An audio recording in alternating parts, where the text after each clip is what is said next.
past to play the shitty games that suck ass. He'd rather have a buffalo take a diarrhea dump in his ear. He'd rather eat the rotten asshole of a roadkill skunk and down it with beer. He's the angriest gamer you've ever heard. He's the angry Nintendo nerd. He's the angry Atari Sega nerd. He's the angry video game nerd. Alright, so there were a lot of Simpsons related games. Simpsons games up the ass. Games like Krusty's Funhouse, Bart vs. the Juggernauts, Bart's Nightmare. There were Simpsons games on just about every game console. But there's two in particular that I remember from the Nintendo Entertainment System. Bart vs. the Space Mutants and Bart vs. the World. These games rank up with the most classic pop culture memories. But if you play them today, all it does is remind you how much they pissed you off. Bringing back the horrible memories of these games can best be described like this. Imagine if you trapped a wet, smelly piece of dog shit inside an airtight container. Then, like 20 years later, you open that shit up, you take a good smell, and there you go. Welcome back. So this is Bart vs. the Space Mutants. The plot involves aliens that are trying to build an ultimate weapon to take over the world, which sounds simple and cliche. However, in order to build this weapon, whatever it is, it requires one ingredient: purple colored objects. What kind of time constraint were they under when they came up with that? So it's up to Bart to save the world, and this is the first level, and the object is to get rid of anything that's purple. Under most circumstances, this means simply spray painting them red, but other times you have to be a little more creative to figure it out. It can mean walking across a clothesline, dropping towels over them. The aliens will never think to look under those towels. Then there's the part where you have to jump on a ball and knock over a paint can, and if you miss this paint can, the ball doesn't come back. You don't get a second chance. And keep in mind, you have to de-purplize all the purple objects. I think you're allowed to miss a few of them, but there's not much room to fuck up. You collect coins as you go, which you're going to need to buy stuff with. The first time playing through, you're not going to know exactly what items you're going to need. And I can tell you for one thing, that key isn't necessary. And as for this whistle, all it does is summon an angry fucking crazy ass dog that kills Bart if he comes in contact. Coming to a decision where you can buy cherry bombs and rockets, how many should you buy of each? Well, there's only one instance I recall where you need the cherry bomb, and many times when you need the rockets. But how the fuck would you know that the first time? You'll end up having to backtrack to the damn store.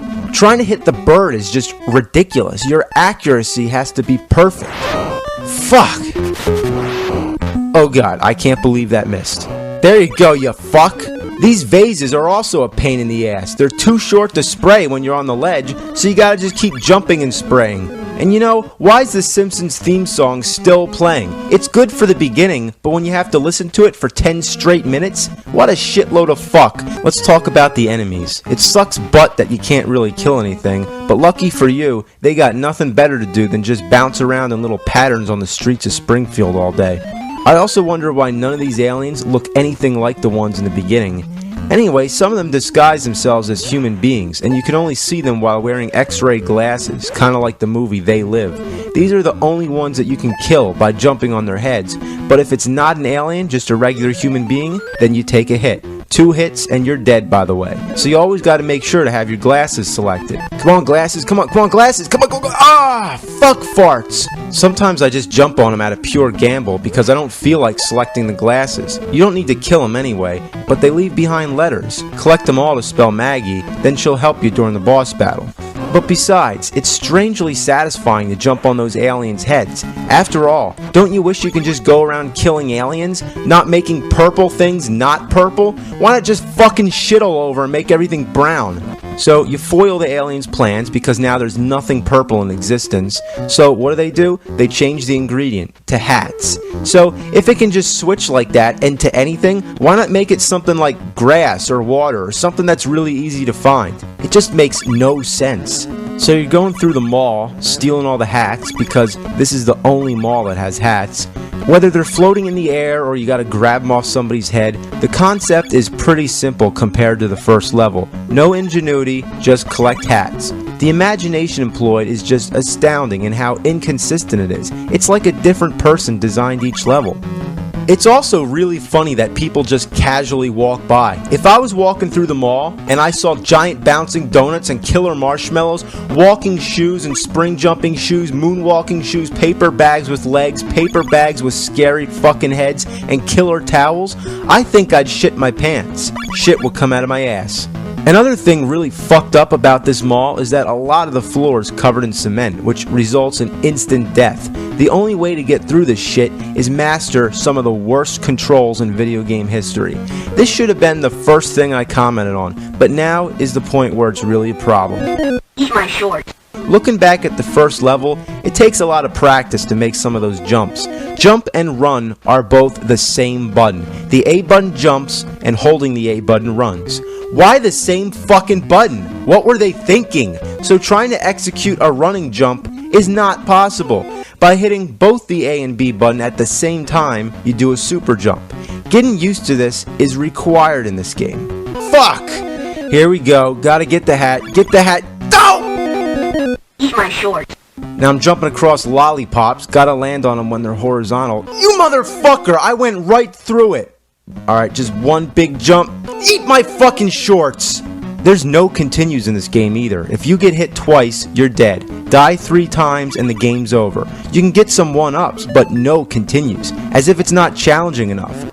Now I don't have a problem with challenge, but when the challenge is based on how fucking crippled the controls are, then fuck it! Eat my shorts. Eat them good.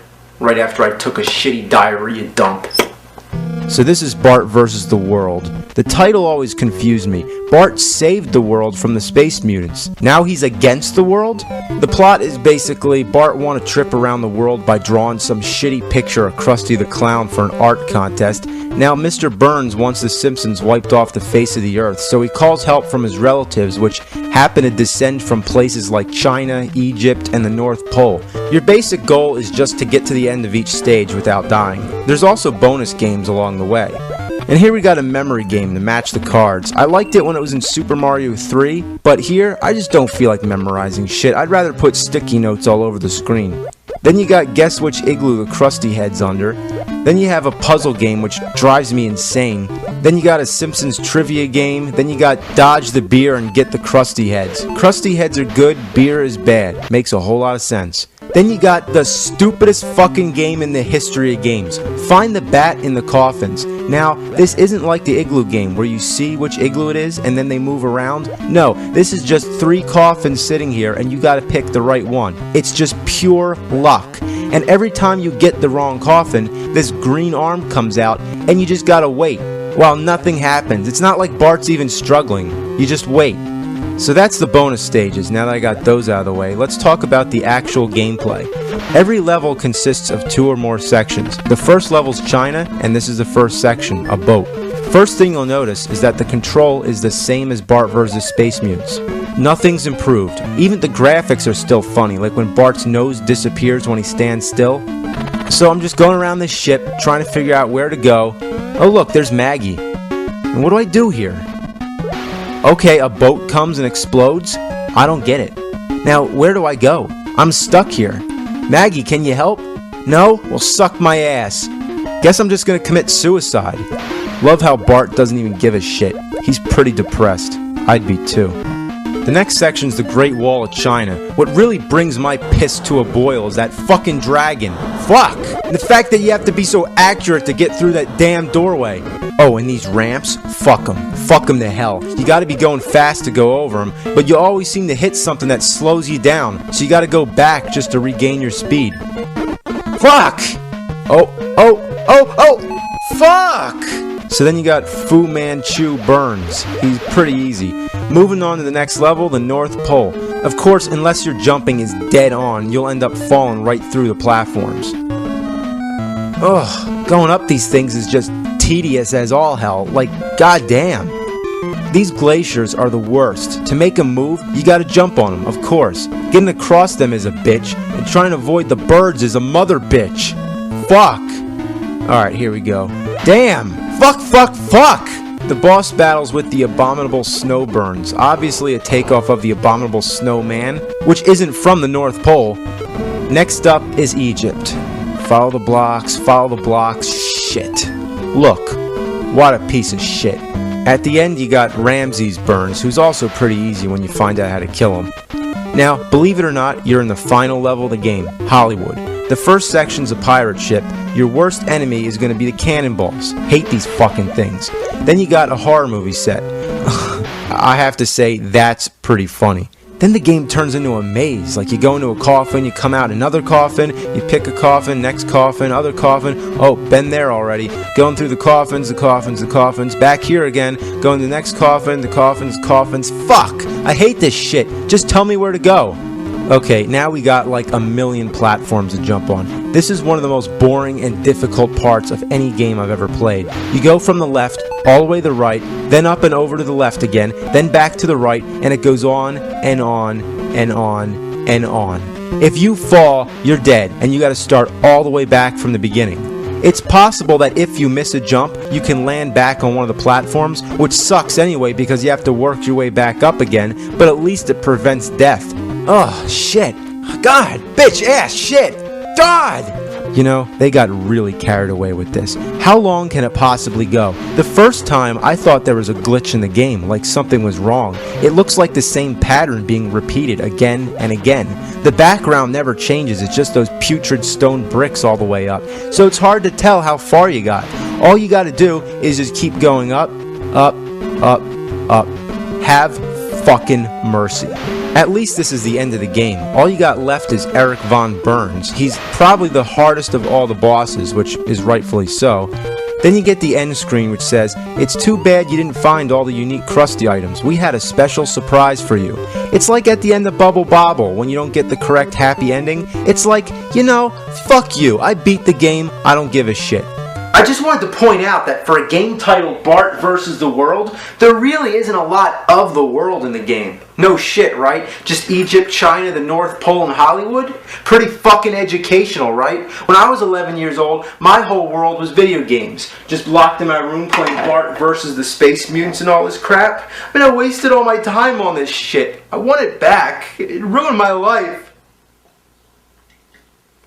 Bart's my ass and Krusty's my balls. Fuck this shit, now I'm gonna eat my own shorts.